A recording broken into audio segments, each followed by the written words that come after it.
Hello friends, welcome back to my channel. So many people were asking कि टिगोर की inside noise कितनी है, तो मैंने सोचा एक बार रिकॉर्ड करके दिखा दूं। तो ये गाड़ी मैंने रोक दी है। और जैसे आप स्पीडोमीटर में देख पा रहे हैं, तो ये अभी इसमें ये 0 RPM पे आ गया है। तो ये अब मैंने यहाँ से रेस दे रहा हूँ मैं।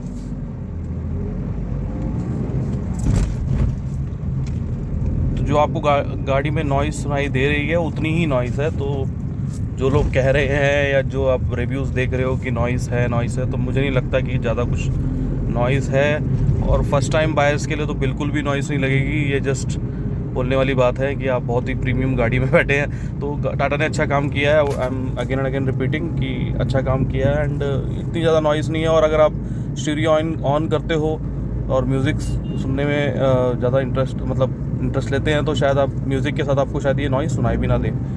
तो अगेन गाड़ी ठीक है, तो आप टेस्ट ड्राइव करिए। अगर आपको भी वो नॉइज़ ज़्यादा नहीं लगती तो बुक करिए प्लीज़।